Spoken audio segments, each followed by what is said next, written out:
الحمد لله رب العالمين والصلاة والسلام على سيد المرسلين وعلى آله وصحبه وأهل بيته أجمعين أما بعد فأعوذ بالله من الشيطان الرجيم بسم الله الرحمن الرحيم لقد كان لكم في رسول الله أسوة حسنة لمن كان يرجو الله واليوم الآخر وذكر الله كثيرا صدق الله العظيم۔ آج کے اس مقدس باسعادت اور بابرکت سیرت نبی کے جلسے کے صدر ہم سب کے لیے قابل احترام محترم ڈاکٹر قمرول اسلام صاحب دامت برکاتہم وزیر حکومت کرناٹک ڈائز پر تشریف فرما علماء کرام مشائخ اعظام اور جہاں تک میری آواز پہنچ رہی ہے تمام ہمارے سامعین بالخصوص خواتین اور معزز حضرات، مجھے اس اجلاس میں شرکت کے بعد یہ احساس ہوا کہ نہ صرف ہندوستان بلکہ پوری دنیا کے اندر نبی کریم صلی اللہ علیہ وسلم کی جو محبت مسلمانوں کے دلوں میں ہے، یہ ایک ایسی طاقت ہے کہ جس کی بنیاد پر یہ نبی کریم صلی اللہ تعالی علیہ وسلم کی سنتوں کو، آپ کے لائے ہوئے دین کو اور اس اسلام کی خدمت کے لیے ہمیشہ ہر قربانی کے لیے یہ امت تیار رہتی۔ اللہ تعالیٰ نے ایک موقع پر فرمایا کہ وہ من یطیع اللہ ورسولہ ویخشی اللہ ویتقہ فاولئک هم الفائزون۔ قرآن کی اس آیت میں اللہ نے یہ فرمایا کہ اگر تم اس دنیا کی زندگی میں یا آخرت کی زندگی میں کامیابی حاصل کرنا چاہتے ہو تو اس کے لیے تمہیں کرنا کیا پڑے گا؟ پہلی بات فرمائی کہ وہ من یطیع اللہ ورسولہ، اللہ کی اطاعت اور اللہ کے رسول صلی اللہ علیہ وسلم کی فرمانبرداری، آپ کی اطاعت۔ اللہ اور اللہ کے رسول کی فرمانبرداری کے سلسلے میں آپ علماء سے تقریر سنتے رہتے ہیں۔ میں اس موقع پر اس اطاعت کو سمجھانے کے لیے ایک مختصر انداز میں آپ کے سامنے پیش کرتا ہوں کہ اطاعت کا کیا مطلب ہے، اللہ کی اطاعت، اللہ کی فرمانبرداری اور نبی کریم صلی اللہ علیہ وسلم کی فرمانبرداری کا کیا مطلب ہے۔ ایک انسان کے اندر فطرتاً محبت ہوتی ہے، اللہ نے انسان کے دل میں ہمدردی رکھی ہے اور محبت رکھی ہے، چاہے وہ ایمان والا ہو چاہے وہ ایمان والا نہ ہو۔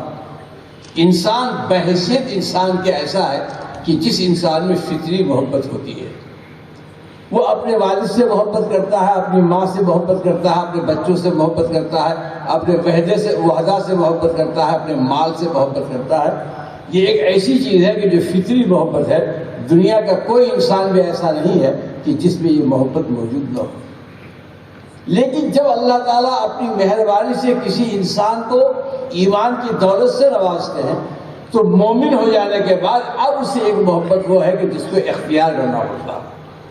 یہ محبت تو فطری ہے، وہ تو ہر شخص میں ہے، لیکن جب اس نے اللہ اور اللہ کے رسول کو مان لیا، لا الہ الا اللہ محمد رسول اللہ کو اس نے اعلان کر دیا، تو اب اس کے لیے ضروری ہو گیا کہ وہ اللہ تعالیٰ کی اور نبی کریم صلی اللہ علیہ وسلم کی محبت کو اختیار کرے، اور وہ محبت اتنی زیادہ ہو کہ دنیا کی تمام محبتوں میں وہ غالب آ جائے۔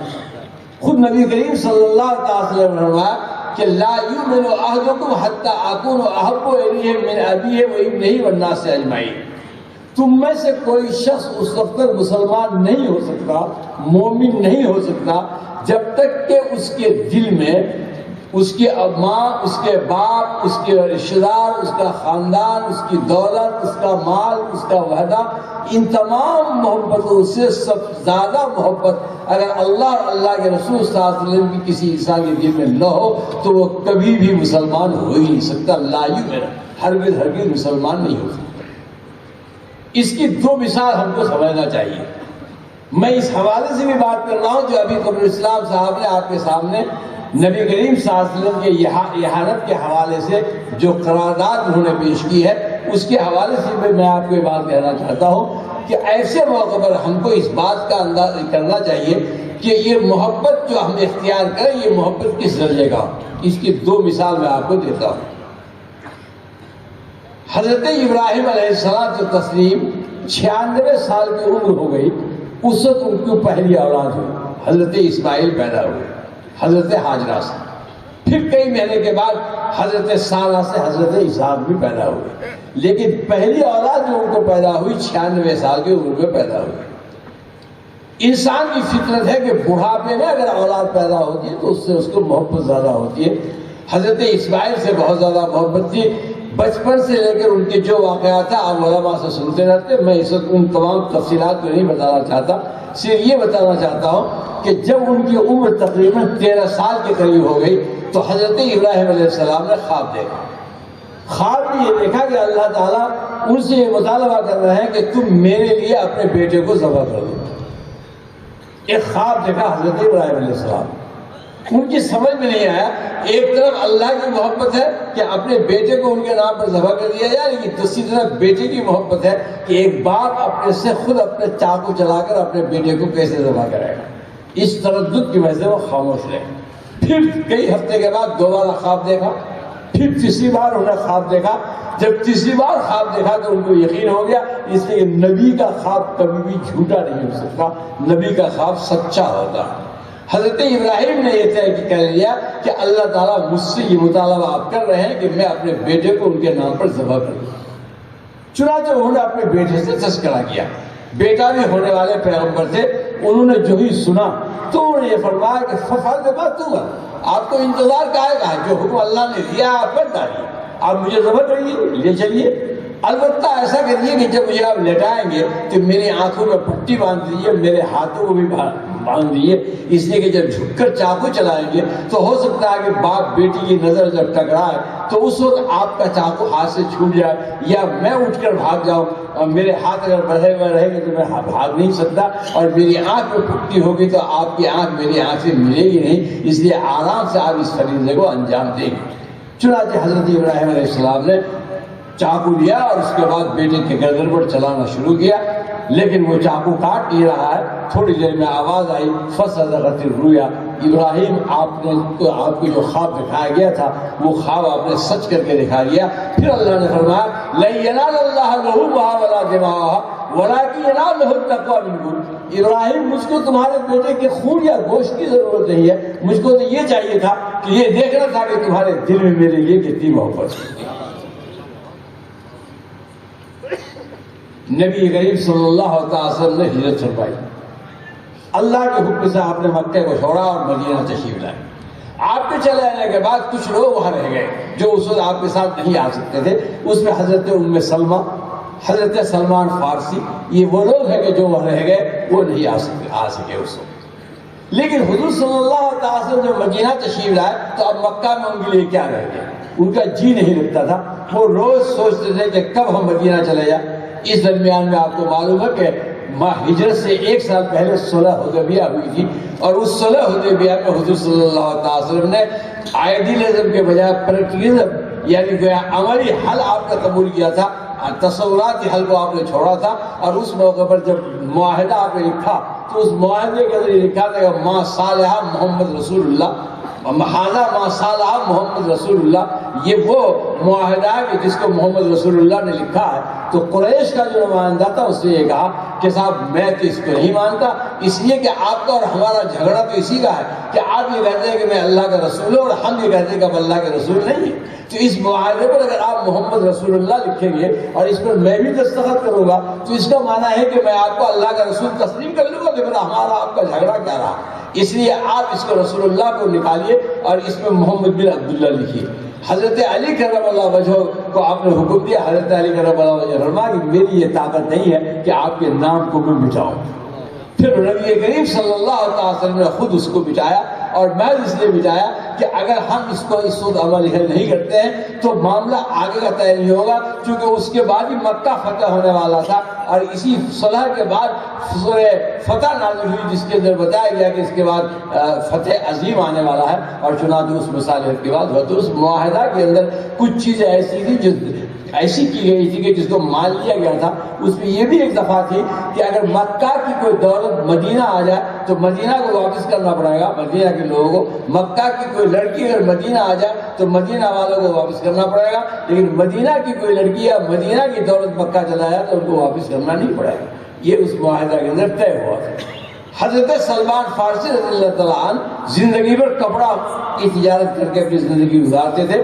جب ان کا جی نہیں لگا تو وہاں سے وہ چلے اور حضور صلی اللہ علیہ وسلم کے پاس حاضر ہونے کے لیے مدینہ آنے کے لیے دوڑے۔ زندگی بھر کی جو کمائی تھی اس مال کو انہوں نے اپنے پوٹلی میں باندھ لیا، اور جب وہ پہنچے بارڈر پر تو وہاں ان کو روک لیا گیا اور پوچھا گیا یہ کیا ہے؟ کہا کہ یہ میرے زندگی بھر کی کمائی ہوئی دولت ہے۔ اس نے کہا کہ یہ معاہدہ ہے، تم جا سکتے ہو لیکن تمہاری دولت نہیں جا سکتی ہے۔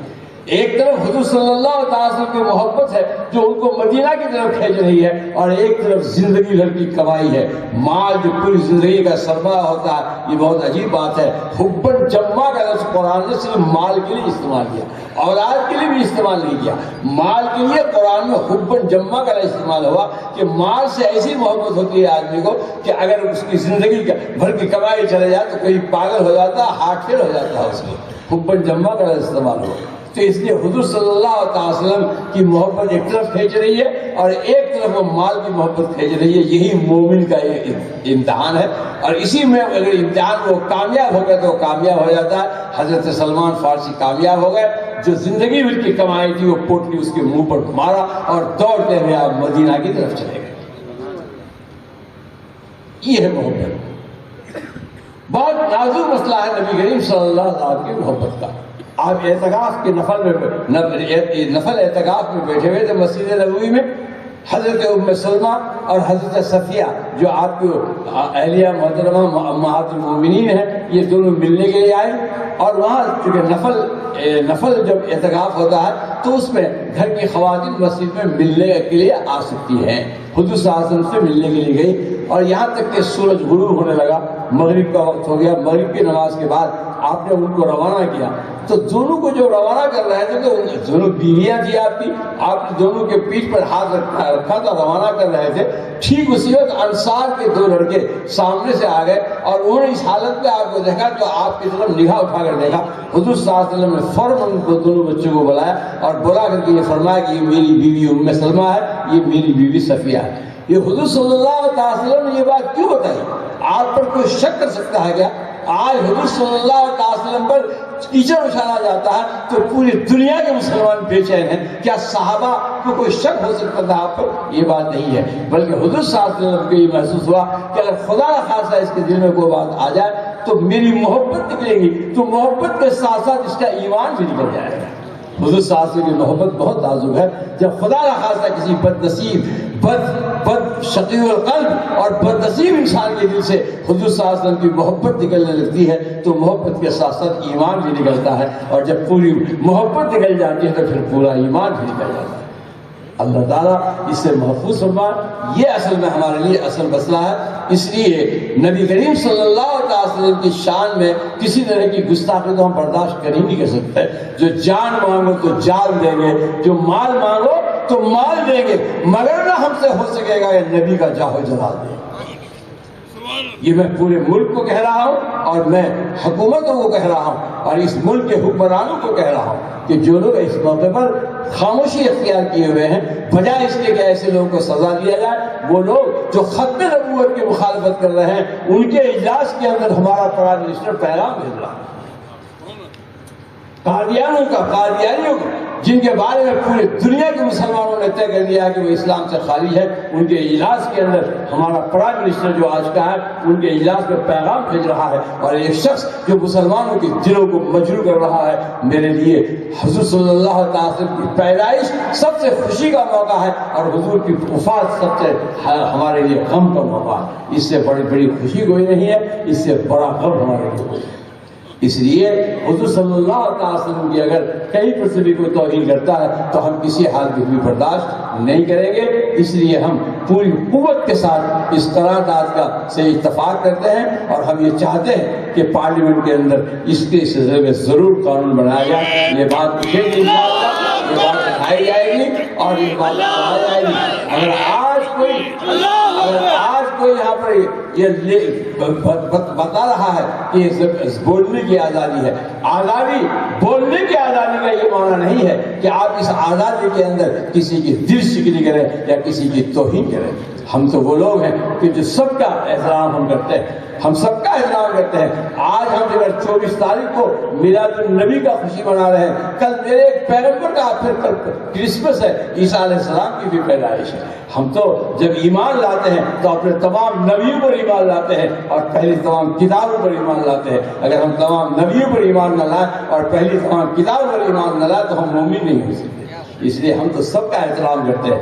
ہم نے قرآن نے ہم سے کہا ہے کہ لکل قوم ہاد، کہ جتنی بھی قومیں آئی ہیں سب کے لیے کوئی نہ کوئی ہدایت دینے والا رہنما موجود ہے. اس لیے ہم لوگ وہ لوگ جو ہمارے ملک کے اندر چاہے وہ مہاتما بدھ ہو یا اس طرح کے جو لوگ ہیں ان کے سلسلے میں بھی ہم لوگ بہت احتیاط کرتے ہیں. نہیں معلوم کہ اللہ نے کس کو کس کام کے لیے بھیجا. ہم تو وہ قوم ہیں، اگر میرے پیغمبر کو کوئی شخص توہین کرتا ہے تو وہ سن لے کہ ہم سب کچھ برداشت کر لیں گے مگر یہ کسی حال میں بھی برداشت کرنے کو تیار ہے.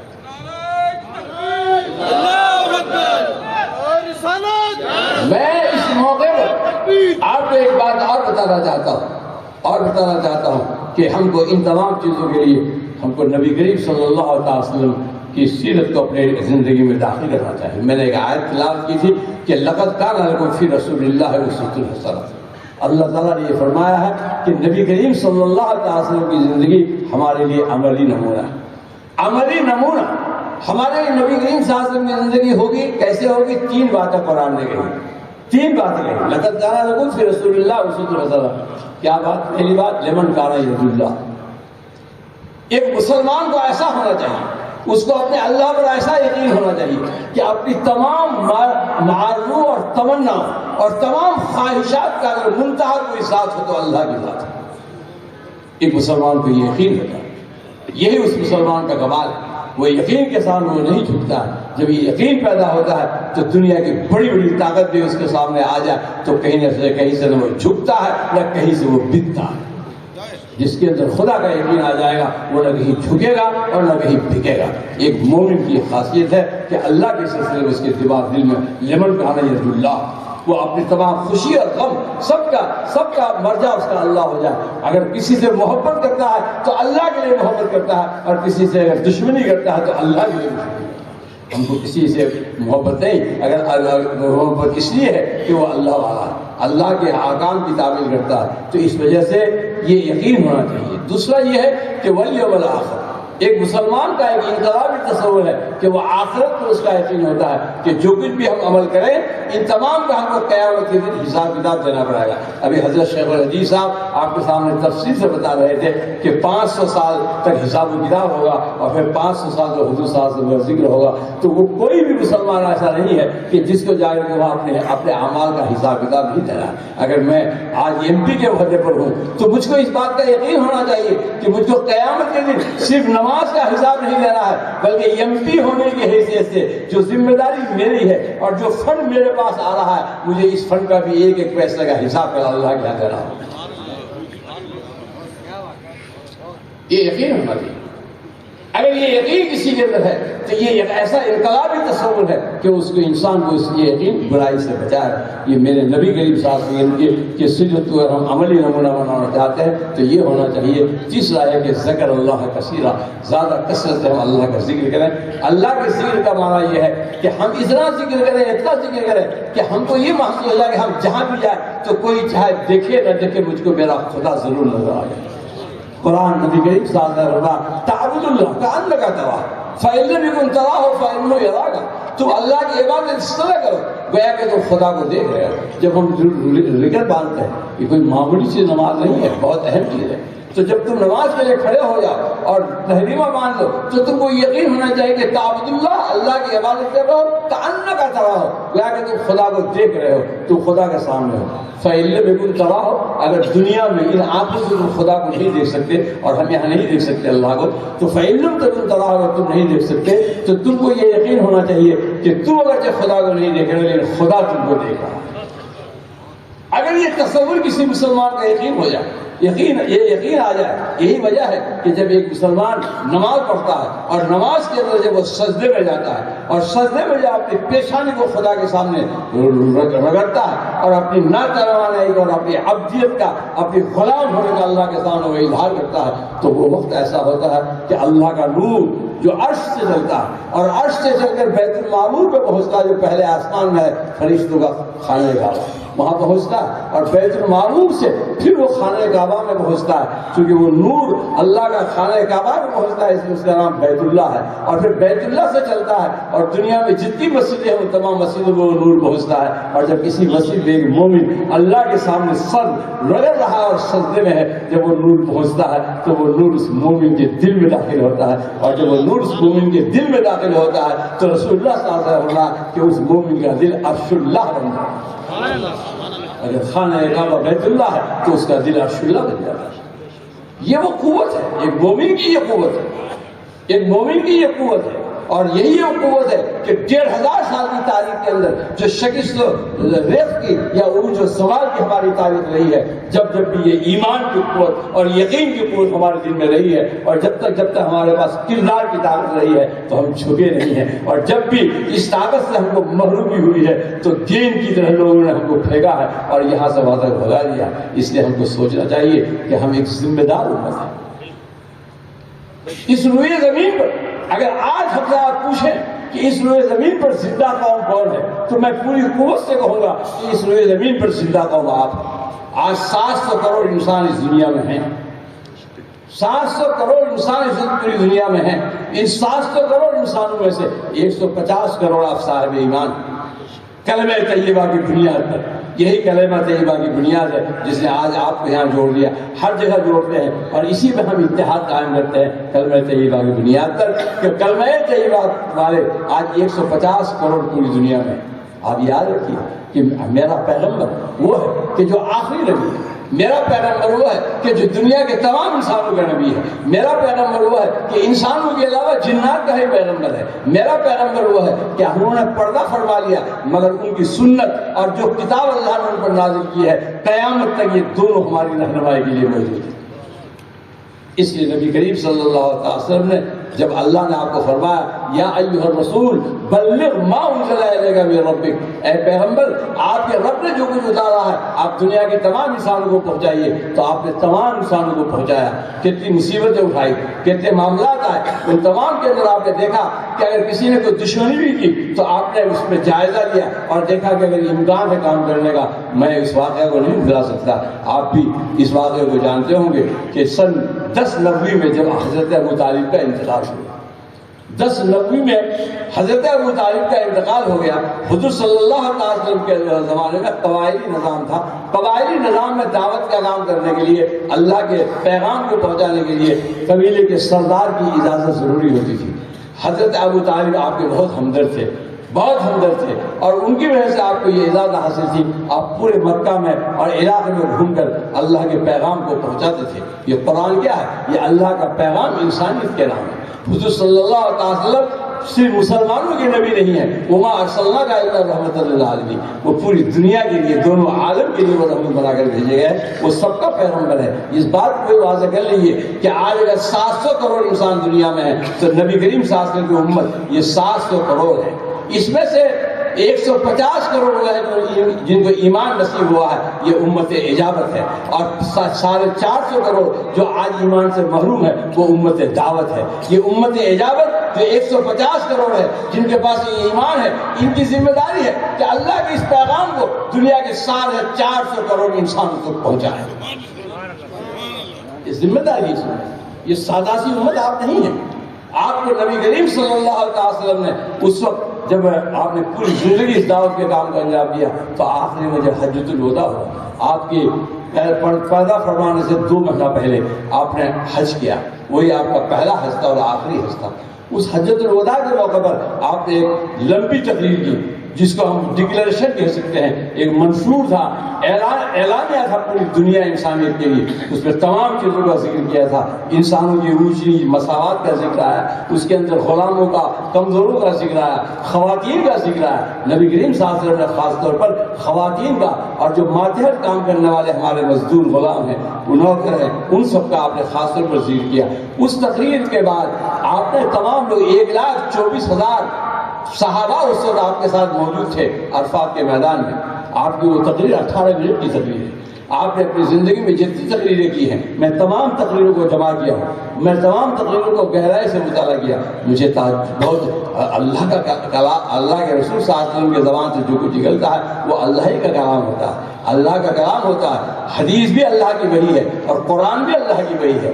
جبرائیل آ کے سنا دیا قرآن کو، وہ وحی مطلوع ہو گیا، اور حضور صلی اللہ علیہ وسلم کے دل میں جو کوئی وارد ہو گیا یہ وحی غیر مطلوع ہے۔ کوئی سوال ہی پیدا ہو سکتا ہے کہ میرے نبی کے ہونٹ مبارک سے جو وحی کے پھول جھڑتے تھے وہ وحی کے پھول آپ کے نہیں ہو سکتے۔ فَأَوْحَىٰ إِلَىٰ عَبْدِهِ مَا أَوْحَىٰ، آپ کی زبان سے وہی نکلتا تھا جو اللہ بلواتا تھا آپ سے۔ تو آپ نبی کریم صلی اللہ تعالیٰ علیہ وسلم نے تمام اس وحی کو پہنچایا تمام لوگوں تک۔ اور اس دن 1,24,000 صحابہ سے پوچھا، بتاؤ ہم نے اللہ کی اس امانت کو تم تک پہنچایا یا نہیں؟ سب نے کہا کہ ہم گواہی دیتے ہیں اس بات کی کہ اے پیغمبر آپ نے بڑی تکلیف اٹھائی۔ بے شک آپ کو جتنی تکلیف اٹھانی پڑی آپ سے پہلے کسی نبی کو اتنی تکلیف نہیں اٹھانی پڑی، آپ نے بڑی تکلیفیں اٹھائی ہے۔ ایک واقعہ ایسا ہے، وہی میں سنا رہا تھا کہ سن 10 میں جب انتقال ہو گیا ان کا ابو طالب کا، تو ابو لہب ہو گئے سردار قریش کا۔ ابو لہب شروع سے ہی آپ کے مخالف تھے، سخت مخالف تھے۔ ابو لہب نے کہا کہ اب ہم آپ کو دعوت کی اجازت نہیں دیں گے مکہ میں، اب آپ یہاں پر اپنا کام نہیں کر سکتے۔ تو حضرت زید بن حارثہ کو لے کر آپ طائف گئے۔ 60 میل ہے جنوب مشرق کی طرف، مکہ سے جنوب مشرق کی طرف 60 میل کی دوری پر ہے طائف۔ مجھے کئی بار اللہ کی مہربانی سے وہاں جانے کا اتفاق ہوا ہے۔ وہاں پر آپ اس زمانے میں پیدل گئے، آپ کا کوئی ساتھ بھی نہیں تھا۔ زید بن حارثہ آپ کا ایک غلام جو آپ کے ساتھ تھا، پہنچے اس امید سے گئے کہ وہاں کے رشتے دار آپ کے تھے کہ جا کے ان سے کہیں گے کہ ہماری مدد کرو۔ آپ پہنچے طائف اور وہاں 3 سردار تھے، ابی علیہ، حبیب اور مسعود۔ یہ تینوں دور کے آپ کے رشتے دار بھی ہوتے تھے۔ حضور صلی اللہ علیہ وسلم ان تینوں سے جا کر ملے اور جا کر کہا کہ میں یہ پاک کام کے لیے آیا ہوں، میں اللہ کا رسول ہوں۔ انہوں نے آپ کا مذاق اڑایا، تمسخر اڑایا، کہا کہ اگر تم نبی ہو، تم جیسا آدمی نبی ہو جائے گا تو ہم خانہ کعبہ کے پردے کو پھاڑ دیں گے۔ اس طرح سے آپ کا مذاق اڑایا۔ تینوں نے آپ کا ساتھ نہیں دیا۔ اس کے بعد جب وہاں سے واپس ہونے لگے تو اوباش لڑکوں کو آپ کے ساتھ لگا دیا، وہ پتھر مار رہے تھے، گالیاں دے رہے تھے۔ حضرت زید بن حارثہ رضی اللہ تعالیٰ عنہ کمبل سے بچانے کی کوشش آپ کو کر رہے تھے، لیکن کتنا بچاتے، پتھر اتنے لگے کہ نبی کریم صلی اللہ علیہ وسلم کا پورا جسم مبارک لہو لہان ہو گیا۔ چمڑے کے جوتے آپ پہنے ہوئے تھے تو خون سے دونوں پیر کے چمڑے کے جوتے بھر گئے۔ اس حالت کے اندر آپ وہاں سے چلے، وہ آپ تشریف لے آ رہے ہیں، یہ لوگ پتھر مار رہے ہیں، یہاں تک کہ شام ہو گئی۔ طائف سے نکل کر کے ایک انگور کا باغ تھا، اس باغ کے پاس گئے تو شام ہو گئی۔ زید بن حارثہ سے آپ نے فرمایا کہ ابھی ہی رک جاؤ، اب رات کو سفر نہیں ہو سکتا، سو کے گھر سے چلیں گے۔ وہ باغ اتفاق سے عتبہ اور شیبہ 2 بھائی کا تھا جو مکہ کے رہنے والے تھے۔ انہوں نے پہچان لیا آپ کو دیکھ کر کے، پہچانا آپ کی حالت دیکھ کر کے ان کو بھی رحم آیا، حالانکہ بڑے دشمن تھے وہ آپ کے۔ تو انہوں نے ایک تشت کے اندر انگور، میٹھے انگور لیے اور لے کر اپنے غلام کو کہا کہ تم یہ لے کے جاؤ، اور جا کر وہ آدمی جو بیٹھا ہے ان کو یہ انگور دے۔ وہ لے کر آئے اور حضور صلی اللہ علیہ وسلم کے سامنے انگور پیش کیا۔ آپ نے اس میں سے ایک انگور اٹھایا اور اٹھا کر کے آپ نے بسم اللہ پڑھا اور پھر کھایا۔ جو ہی آپ نے بسم اللہ پڑھا تو وہ جو غلام تھا وہ چونکا، اس نے کہا آپ کہاں کے رہنے والے ہیں؟ آپ صلی اللہ تعالیٰ علیہ وسلم فرمایا میں مکہ کا رہنے والا ہوں۔ کہنے لگے میں 30 سال سے یہاں غلام ہوئی لوگا اور میں 30 سال سے مکہ میں رہتا ہوں، آج تک تو میں نے کسی کو کھانے سے پہلے بسم اللہ پڑھتے نہیں سنا، پہلی بار میں نے آپ سے سنا ہے، پہلی بار آپ سے سنا ہے۔ تو آپ نے فرمایا تم کون ہو، تمہارا نام کیا ہے؟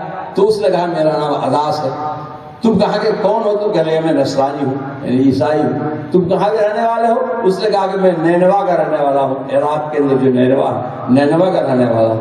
تو نبی کریم صلی اللہ تعالی وسلم، اچھا میرے بھائی یونس متا کے گاؤں کا؟ جو ہی آپ نے فرمایا کہ میرے بھائی یونس متا کے گاؤں کو، وہ اور اچھل گیا، کہنے لگا آپ کو کیا پتا، وہاں سے تو عراق بہت دور ہے، آپ کو کیا پتا کہ وہ یونس متا کا گاؤں ہے؟ آپ نے فرمایا کہ ذاکا نبی و انا نبی، وہ بھی نبی تھے اور میں بھی نبی، وہ میرے بھائی ہیں، میرے بھائی ہیں، ذاکا اخا، وہ میرے بھائی ہیں، میرے بھائی ہیں۔ تو پھر وہ اچھل گئے اور انہوں نے آپ کی پیشانی کو بوسہ دیا اور بوسہ دے کر ایمان لیا۔ وہ دونوں وہاں بیٹھ کر تماشا دیکھ رہا، دونوں نے کہا کہ دیکھو تمہارے غلام کو بھی اس آدمی نے ثواب کر دیا۔ اب وہاں پر نبی کریم صلی اللہ علیہ وسلم کو ایک سفر میں 3 تجربہ ہوا۔ میں اس بات کو اس لیے بتا رہا ہوں کہ نبی کریم صلی اللہ علیہ وسلم کی سیرت کو بہت گہرائی سے ہم لوگوں کو دیکھنے کی ضرورت ہے کہ کن حالات میں کس وقت آپ کے سیرت کا ہم کس طرح استعمال کریں۔ نبی کریم صلی اللہ علیہ وسلم کے ساتھ 3 تجربہ ہوا، 3 طرح کے آدمی، ایک مکہ، ایک طائف کے لوگوں کا جنہوں نے آپ کے ساتھ نہایت ہی ظالمانہ سلوک کیا، تمسخر کیا، توہین کی، پتھر مارے اور کو لہو لہان کر دیا۔ ایک تجربہ تو ان کا ہوا۔ دوسرا تجربہ عتبہ اور شیبہ کا ہوا کہ مخالف ہوتے ہوئے اس نے آپ کے لیے کھانے کا انتظام کیا۔ تیسرا تجربہ ایک شخص کا ہوا کہ جو آپ کی بات سن کر کے ایمان لیا۔ نبی کریم صلی اللہ علیہ وسلم کے پاس وسیلت فرشتہ ہے اور اس نے یہ کہا کہ مجھے اللہ نے بھیجا ہے، اگر آپ حکم دیں تو یہ آپ کے توہین کرنے والوں کی طرف جو دونوں پہاڑ ہیں، ان دونوں پہاڑوں کو میں ٹکرا دوں گا اور ان کو میں چکنا چور کر دوں گا۔ نبی کریم صلی اللہ علیہ وسلم کہتے ہیں میں اس کے لیے نہیں کہوں گا، میں ان کو معاف کرتا ہوں۔ کیوں؟ اس لیے کہ آپ نے یہ محسوس کیا کہ اگرچہ یہ ابھی ایمان نہیں لائے لیکن لوگوں کے اندر سے ایک طاقت ہوتی ہے، ہو سکتا ہے کہ اگر زندہ رہ جائے تو ان کی آنے والی نسلیں ایمان لیں۔ تو معلوم یہ ہوا کہ ہر چیز کے اندر جو ہے امکان، اس امکان کے حساب سے ہم کو کام کرنا پڑے گا۔ نبی کریم صلی اللہ علیہ وسلم نے جب دعوت کا کام شروع کیا، تمام لوگوں نے مذاق اڑانا، پتھر مارنا سب شروع کیا مکے میں۔ قرآن کی آیت اتری فَإِنَّ مَعَ الْعُسْرِ يُسْرًا، أَلَمْ نَشْرَحْ لَكَ صَدْرَكَ وَوَضَعْنَا عَنكَ وِزْرَكَ، اسی میں ہے فَإِنَّ مَعَ الْعُسْرِ يُسْرًا إِنَّ مَعَ الْعُسْرِ يُسْرًا۔ آپ کو کہا گیا کہ دیکھیے ایسا نہیں ہے، اللہ نے بتایا کہ میری سنت یہ ہے کہ یہ زمین صرف مشکلات کی آمادگاہ نہیں ہے، بلکہ اس زمین میں جہاں مشکلات ہیں وہاں مواقع بھی ہیں، اس زمین میں جہاں مشکلات ہیں وہاں مواقع بھی ہیں۔ اب آپ پر ڈیپینڈ کرتا ہے کہ صرف مشکلات پر آپ فریاد کرتے رہیں یا اپنی صلاحیتوں سے مواقع کا استعمال کر کے آپ ان مشکلات سے نکلنے کا راستہ طے کریں، یہ آپ پر ڈیپینڈ کرتا ہے، یہ آپ پر اس کا دارومدار ہے۔ اس لیے ایسے موقع پر نبی کریم صلی اللہ علیہ وسلم کی اس سنت کو ہم کو سامنے رکھ کر کے کام کرنا چاہیے۔ کئی چیزیں ہیں، موقع نہیں ہے، بہت ٹائم ہو گیا، میں آپ کا وقت زیادہ نہیں لوں گا، لیکن چند باتیں آپ سے ضرور بتاؤں گا۔ آج ہماری حالت یہ ہو گئی ہے کہ نبی کریم صلی اللہ علیہ وسلم کی سنتیں ہم پڑھتے تو ہیں لیکن ہماری زندگی میں نہیں۔ میں ایک واقعہ سناؤں گا، پھر ہندوستان کے واقعے سے اس کی مطابقت کروں گا۔ بے شک نبی کریم صلی اللہ علیہ وسلم کے مخالفین کو ہم نہیں بخشیں گے، لیکن میری ذمہ داری ہے کہ نبی کریم صلی اللہ علیہ وسلم کی سنت کو اپنے قول سے اور اپنے عمل سے بھی ہم دنیا کے سامنے پیش کریں۔ اس کو پیش کرنا ہماری ذمہ داری ہے۔ نبی کریم صلی اللہ علیہ وسلم عید کی نماز کے لیے تشریف لے آئے، حضرت ایک کندھے پر حضرت حسن، حضرت امام حسن، دوسرے کندھے پر حضرت امام حسین، دونوں نواسوں کو آپ نے بٹھایا اور بٹھا کر آپ عید کے لیے تشریف لے آئے۔ جن لوگوں کو حج نصیب ہوا ہے، گنبد خضرا میں آپ تشریف لے گئے ہیں، اس کے پیچھے اب تو دکان بن گیا ہے، وہیں سے بالکل 1 میل سے بھی کم کی دوری پر عیدگاہ کی زبانیں بنی ہیں، وہ عیدگاہ کا نشان اب تک بھی موجود ہے۔ حضور صلی اللہ علیہ وسلم کو 9 عیدیں ملی ہیں، 9 عید اپنی زندگی میں آپ کو ملی۔ ان 9 عید میں سے 7 عید تو عیدگاہ میں آپ نے ادا فرمائی ہے اور 2 عید کی نماز مسجد نبوی میں ادا فرمائی۔ چونکہ حالات ایسے ہو گئے کہ میدان میں نہیں پڑھا جا سکتا تھا تو 2 بار آپ نے مسجد نبوی میں عید پڑھی ہے اور 7 عیدیں آپ نے وہاں پڑھی ہے عیدگاہ میں۔ معلوم ہوا کہ بہتر یہ ہے کہ عیدگاہ میں عید کی نماز ادا کی جائے۔ بچوں کو کندھے پر لے کر گئے، اس کا معلوم ہوا کہ اس دن بچوں کا یہ حق ہے کہ ان کو بھی اپنے کندھے پر اس خوشی میں لے جا کر کے شریک کیا جائے۔ حضور صلی اللہ علیہ وسلم چلے، روانہ ہوئے، تھوڑا آگے بڑھے تو کھجور کے چند پیڑ سے جھوم تھا، کھجور کے پیڑوں کا، اس میں سے ایک بچے کی رونے کی آواز آئی۔ جو ہی بچے کی رونے کی آواز آپ نے سنی، آپ تو غریبوں کے ماں اور ملجا تھے، رحمت اللہ علیہ، آپ تو صرف انسانوں کے لیے نہیں، آپ تو جانوروں کے لیے اور پیڑ پودوں کے لیے بھی آپ تھے۔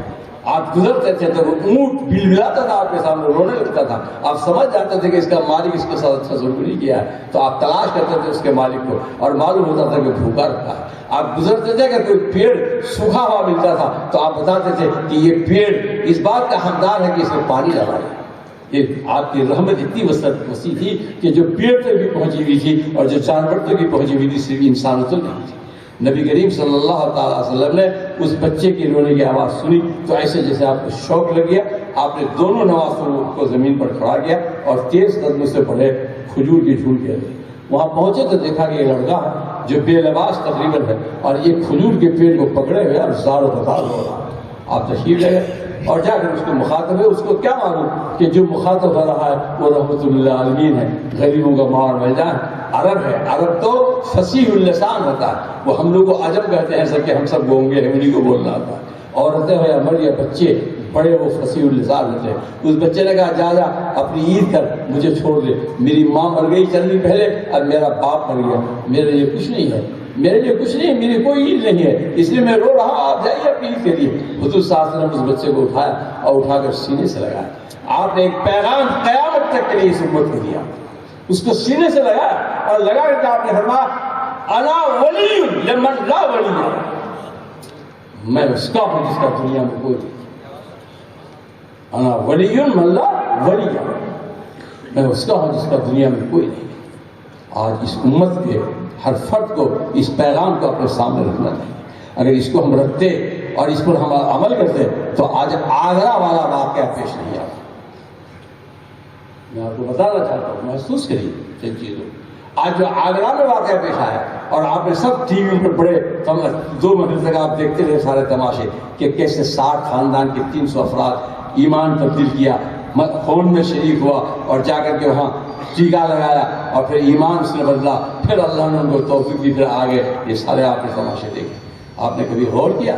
ہم نے چٹخارے لے کر ان واقعہ کو سن لیا، اس کی گہرائی میں اگر آپ جائیں گے تو 2 چیزیں نظر آئے گی، اور اس سے ہم کو احساس کرنا چاہیے کہ کیا پہلی بات تو یہ ہے کہ اگر میں نبی کا امتی ہوں تو وہ جو بیچارہ غریب ہے جو گندگی کے ڈھیر پر کاغذ چن کر کے اس سے پیسے حاصل کر کے اپنے پیٹ کی آگ بجھاتا ہے، کیا وہ میرے رسول کی امتی نہیں ہے؟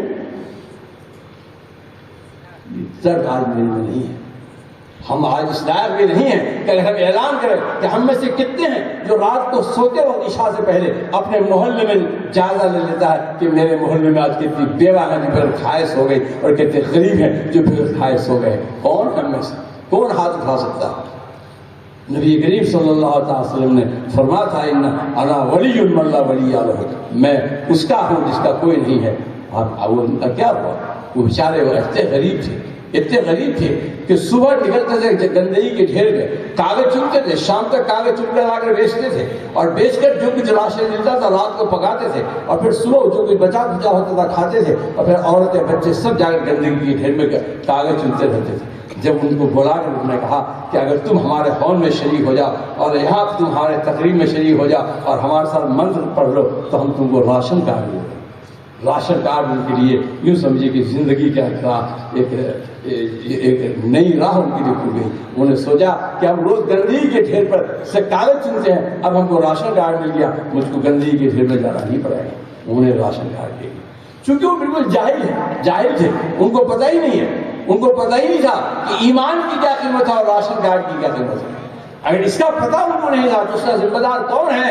اس کا ذمہ دار ہم ہیں، آپ ہیں، ہم ذمہ دار ہیں کہ اس کو یہ پتہ نہیں ہے کہ ایمان کی کیا راشن کارڈ کی کیا قیمت ہے اور ایمان کی کیا قیمت ہے، ان کو نہیں پتا۔ نتیجہ یہ ہوا کہ وہ اس مصیبت کے اندر مبتلا ہو۔ نبی کریم صلی اللہ علیہ وسلم نے اس امت کو بنانے کے لیے جو سب سے پہلا کام کیا یہ تعلیم کا کام کیا۔ آپ سمجھیے کہ جب حضور صلی اللہ علیہ وسلم کی بعثت ہوئی ہے مکے کے اندر کتنے بڑے بڑے مسائل تھے، لیکن آپ کو حکم دیا گیا اقرأ بسم ربک الذی خلق خلق الانسان من علق۔ آپ نے اس کے سلسلے میں کام شروع کیا۔ آپ نے مکہ میں 13 سال تک افراد کی تربیت کی، کیڈر بنایا، اور صحابہ کی جماعت بنائی، تعلیم کے ذریعے سے، تربیت کے ذریعے سے ان میں تحمل پیدا کیا، یقین پیدا کیا، ایثار پیدا کیا، قربانی کا جذبہ پیدا کیا، ان کے اندر فکر پیدا کی، ان کے اندر اسلام کا جذبہ پیدا کیا۔ کون ایسی خوبی تھی جو صحابہ کے اندر نہیں تھی؟ صحابہ کی جماعت ایسی بنی کہ آسمان میں اس سے پہلے ایسی جماعت نہیں دیکھی اور آسمان میں اس کے بعد بھی ایسی جماعت دیکھی۔ صحابہ کی ایسی جماعت تھی۔ قرآن نے کہا اولئک الذین ھداھم اللہ اولئک ھم اولو الالباب۔ قرآن نے کہا کہ وہ جماعت ایسی تھی جن میں رہنمائی کی صلاحیت ہے، جن میں رہنمائی کی صلاحیت ہے۔ وہ جماعت ایسی ہے کہ جو علم و دانش سے بہرور ہے۔ معلوم ہوا کہ جو جماعت، جو ٹیم نبی کریم صلی اللہ علیہ وسلم نے اپنی تربیت سے پیدا کی، اس کے اندر دو خوبی پیدا کی، دو صلاحیت پیدا کی۔ ایک تو یہ ہے کہ اس میں رہنمائی کی صلاحیت پیدا ہوئی، اور دوسری یہ ہے کہ وہ علم اور دانش، یہ دونوں سے وہ بہرور تھے۔ یہ آپ نے کیوں طے کیا؟ کیونکہ آپ کے بعد کوئی نبی آنے والا نہیں ہے۔ اب نبوت کا کام اس امت کو انجام دینا ہے۔ کنتم خیر امۃ اخرجت للناس تأمرون بالمعروف وتنہون عن المنکر۔ اب یہ کام نبی کے جانے کے بعد اس کام کو مسلمانوں کو، تم کو انجام دینا ہے۔ لہذا نبی کریم صلی اللہ علیہ وسلم نے جس سے رہنمائی کی، اب اس امت کو رہنمائی کرنا ہے۔ اسی کو اللہ اقبال نے کہا کہ سبب پر پھر صداقت کا، شجاعت کا، عدالت کا کہ لیا جانا ہے تجھ سے کام دنیا کی امامت، دنیا کی امامت کا کام، دنیا کی رہنمائی کا کام آپ سے لیا جا رہا ہے۔ اس کے لیے آپ نے تعلیم اور تربیت کو اہمیت دی اور اس کے ذریعے سے ایک جماعت آپ نے تیار کی۔ پھر جب آپ مدینہ تشریف لائے تو یہاں مسجد نبوی بنائی، اور مسجد نبوی کے بعد اس مسجد نبوی میں دو حلقہ قائم کیا، ایک علم کا حلقہ قائم کیا، ایک ذکر کا حلقہ قائم کیا۔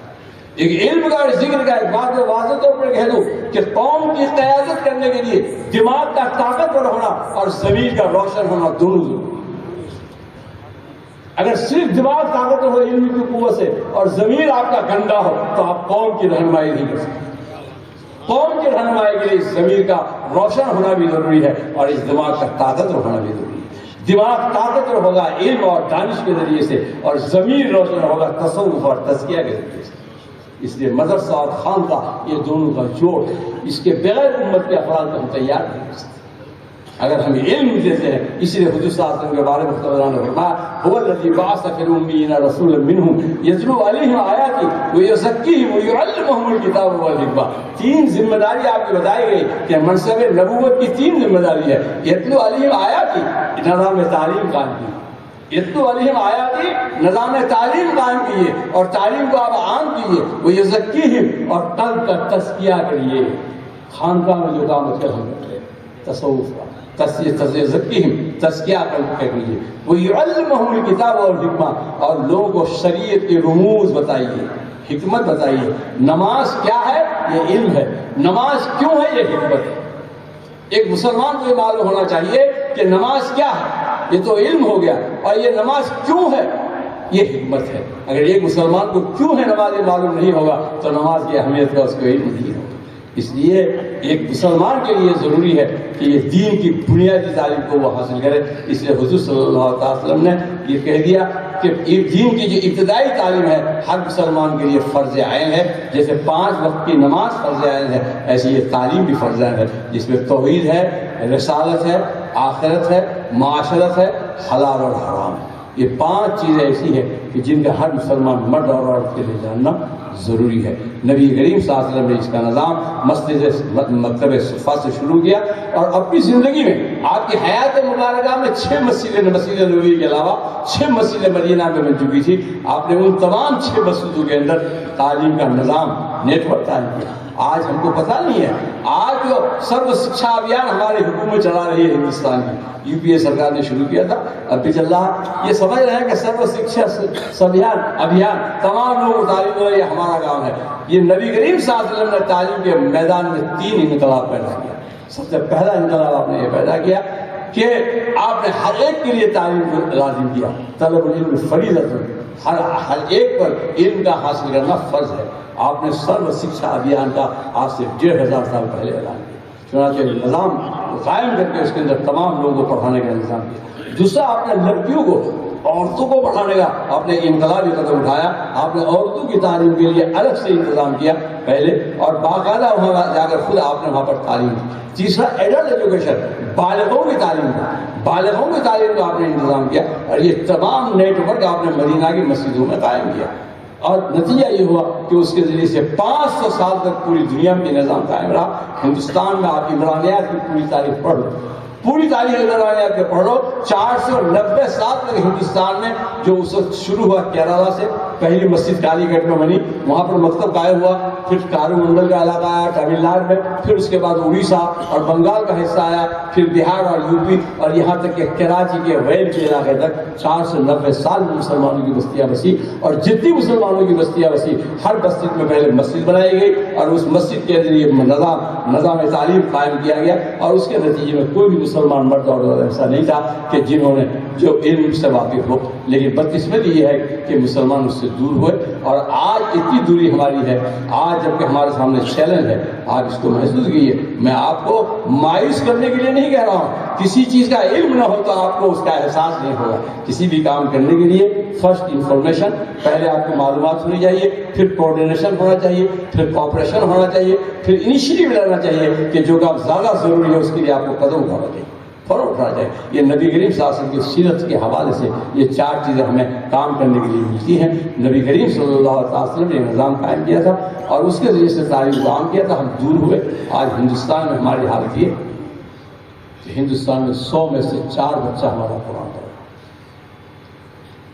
اس وقت ہندوستان میں 100 میں سے 4 بچہ قرآن پڑھ رہا ہے. ہم لوگوں نے آرگنائزیشن کے ذریعے سے بہت سے سروے کیے. لوگ کہتے ہیں یہ مولوی لوگ یہی بکواس کرتے ہیں, لیکن جب سچر کمیٹی کی رپورٹ آئی تو میں سچر کمیٹی نے یہ بتایا کہ 100 میں سے 4 بچے مسلمانوں کے قرآن پڑھ رہے ہیں.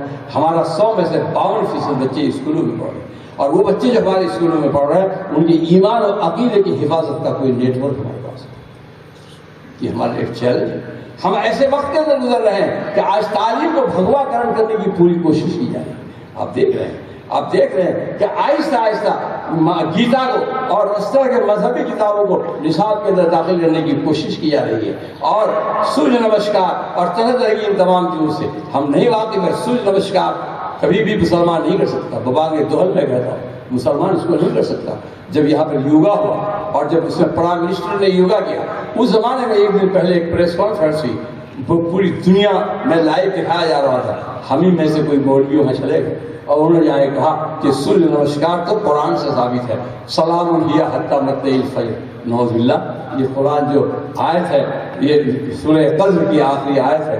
اس آیت کو اس نے پڑھا کہ جب تک سورج طلوع نہ ہو سلام ہی حتی مطلع الفجر. نتیجہ کیا ہوا کہ چونکہ مسلمان قرآن سے ناواقف ہے, جن لوگوں نے لائیو پر دیکھا 6% لوگوں کا اضافہ ہو گیا اس یوگا کے اندر. کون ذمہ دار ہے اس کا؟ جبکہ قرآن نے کہا ہے تو من آیاتہ اللیل والنہار ولا تسجدوا للشمس والقمر یسجدوا للہ. قرآن نے صاف کہا کہ یہ سورج اور چاند, یہ رات اور دن میری نشانیاں ہیں. لا تسجدوا للشمس والقمر, تم سورج اور چاند کا سجدہ نہیں کر سکتے. واسجدوا للہ, تمہاری یہ پیشانی صرف خدا کے سامنے جھک سکتی ہے اور کہیں نہیں جھک سکتی ہے. یہ قرآن نے کہا, لیکن ہم واقف نہیں. آج مسلمان قرآن سے واقف نہیں. ہم اس کی ذمہ داری ہمارے اوپر ہے. اس لیے یہ حالات جو یہ آ رہے ہیں اور اس کے ذریعے سے وہ گیتا اور رامائن پڑھانے کی کوشش کر رہے ہیں. قرآن حق ہے. اگر ہم قرآن پڑھا کر بھیجیں گے اپنے بچے کو, اور ہم کو بھیجنا ہے, ہم کو اعلیٰ سے اعلیٰ تعلیم حاصل کرنا ہے, اس ملک میں کی پوسٹ میں ہم کو انٹری کرنا ہے. جب تک ہم IAS اور IPS نہیں بنیں گے اور اس ملک کے ہم پالیسی میٹر میں اور کی پوسٹ میں انٹری نہیں کریں گے, اس وقت اپنی تقدیر اور اپنی تصویر ہم اپنے ہاتھ سے نہیں لکھ سکیں. اس لیے یہ طے کرنا ہے ہم کو کہ ہمارے بچوں کو ڈاکٹر اور انجینئر ہم نے بہت بنا لیا. میں بھی کام کر رہا ہوں تعلیم پر پچھلے 45 سال سے. میں بھی اللہ آپ لوگوں کی دعا سے میں اس کو محسوس کر رہا ہوں. آج میرے پاس سائنٹسٹ نہیں ہے, آج میرے پاس IAS نہیں ہے, IPS نہیں ہے, RCS نہیں ہے. اس طرح سے کہ جو آج کے وعدے ہیں ان کے لیے ہم کو اپنے بچوں کو پڑھانے کی کوشش کرنا چاہیے. ان تمام حالات کو تبدیل کرنا چاہیے. پیسہ ہمارے پاس ہے لیکن غلط طریقوں پر ہم شادیوں کے پنڈار پر 10-10 لاکھ روپے ہم خرچ کر دیتے ہیں, لیکن بچوں کی تعلیم پر خرچ کرنے کے لیے ہمارے پاس پیسے نہیں. ہم کو ان تمام چیزوں پر غور کرنا پڑے گا کہ یہ پیسہ ہم کہاں خرچ کریں. یاد رکھیے اس ملک کی چیزیں ہم ضرورت بن گئے, خدا کی قسم یہ ہمارے قدموں پر جھک جائیں گے. آپ نے دیکھا ایک عبدالکلام, کیا عبدالکلام پریزیڈنٹ آف انڈیا نہیں, Abdul Kalam father of missile. Abdul Kalam father of missile, Hindustan کو میزائل کی ٹیکنالوجی دے کر کے پوری دنیا میں ہندوستان کو طاقتور ملک بنا کر دیا. اور وہ جب ابھی اس نفرت بھرے ماحول میں جب ان کا انتقال ہوا تو یہی ملک 3 دن تک ان کے سامنے جھکا ہوا.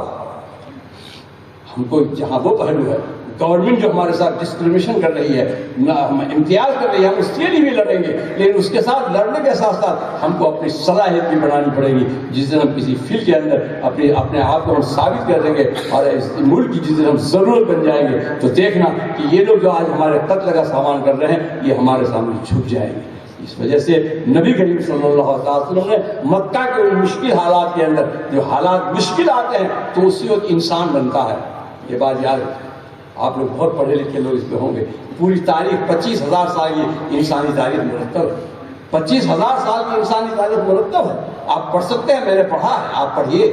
پورے اس 25,000 سال کے اندر جو انسانوں کا عروج و زوال ہوا ہے اس کو تاریخ کو پڑھنے کے بعد یہ اندازہ ہوتا ہے یہ پوری طرح سے. تو کل اس کے کلینک سے کوئی مریض یا مریضہ واپس نہیں جائے گی. جو اخباروں میں خبر آتا ہے کہ غریب آ گئی، ڈیلیوری کیس لے کے آ گئی اور اس کلینک کا دروازہ بند کر کے ڈاکٹر بھاگ گیا اور وہ سڑک پر اس کی ولادت ہو گئی. یہ جو اخبارات میں ہم پڑھتے ہیں یہ اس لیے پیش آتا ہے کہ دل میں خدا کی خشیت ہے، دل میں خدا کی خشیت ہے. اگر ہم آج اپنے دلوں کے اندر اللہ کی خشیت پیدا کرتے ہیں تو ہم ہی ہیں جو اس ملک کو کرپشن سے بچا سکتے ہیں. ہم ہی ہیں جو اس ملک کے اندر ایماندارانہ نظام قائم کر سکتے ہیں. ہم ہی ہیں جو اس ملک کو تباہی سے بچا سکتے ہیں. ہمارے علاوہ اس ملک پر کوئی نہیں ہے. ہم اس ملک میں کوئی کمپلسن میں نہیں ہے، کوئی مجبوری میں نہیں ہے. ہم اس ملک میں ارادے کے ساتھ ہے، پوری قوت کے ساتھ ہے، اپنے آثار کو بچانے کے لیے ہے اور اس عہد کے ساتھ ہے کہ ہم ایمان پر اور اپنی شناخت کے ساتھ اس ملک میں باقی رہیں گے. اس معاملے میں کوئی کمپرومائز کسی حکومت سے ہم ہرگز نہیں کریں گے. کوئی کمپرومائز ہم کرنے کو تیار نہیں ہے. اس یقین کے ساتھ رہیے، لیکن صرف یقین نہ ہو بلکہ ہماری زندگی میں اس کی قوت بھی ہونی چاہیے. اگر اس قوت کے ساتھ ہم رہیں، آج آپ ایماندار بن جائیں اور صحیح معنی میں آپ ایماندار بن جائیں تو آپ دیکھیں کہ کتنے آدمی صاحب کا آپ کے سامنے جھکتے ہیں. لیکن وہ بھی بے ایمان اور میں بھی بے ایمان، وہ بھی خائن اور میں بھی خائن، تو خدا کی رحمت میری طرف کیوں آئی. اس لیے میں آپ سے بہت درد سے اس بات کو کہہ رہا ہوں. میں 1,30,000 گاؤں میں اب تک ہندوستان میں جا چکا ہوں. مسلمانوں کے 1,30,000 گاؤں میں پچھلے 35 سال میں پاگلوں کی طرح گھومتا ہوں. میں گیا ہوں، میں کوئی شہرت والا کام نہیں کرتا، مصیبت پہ جاتا ہوں. میں جا کر دیکھا اندر سے اور میں نے کھوکھلا پایا. 25 میل کا ایریا ہم گھوم لیا، ایک مکتب ہم کو نظر نہیں آیا. اور کسی جگہ گئے تو 5 اسکول کی ضرورت ہے تو 15 اسکول وہاں بنے ہوئے ہیں. 2 مدرسے کی ضرورت ہے تو 10 مدرسہ وہاں بنا ہوا ہے. اور کہیں پر 25 میل تک کا ایک مدرسہ ہے نہ اسکول. نتیجہ یہ ہے کہ آج قوم میری جہالت کے اندر مبتلا ہے. جب تک ہم اس کو نہیں اٹھائیں گے اوپر اور آگے نہیں بڑھائیں گے اس وقت تک ہم اپنے اس ملک کے اندر کوئی کردار ادا نہیں کر سکتے. اس لیے نبی کریم صلی اللہ علیہ وسلم کی امت پڑھی لکھی امت ہوگی، کیونکہ رہنمائی کرنے والی امت ہے. اگر آج ہم اعلیٰ سے اعلیٰ تعلیم ہمارے پاس نہ ہوگی تو ہم کیسے رہنمائی کر سکتے ہیں؟ چاہے علم آسمان تک چلا جائے، مگر میرا علم ایسا ہونا چاہیے کہ ہم اس پر غالب رہیں. امید ہے کہ آپ تمام حضرات ان چیزوں پر بھی غور کریں گے اور اللہ تعالیٰ اس ملک میں عزت کے ساتھ اور امن کے ساتھ ہم کو رہنے کی توفیق عطا فرمائے. خدا حافظ.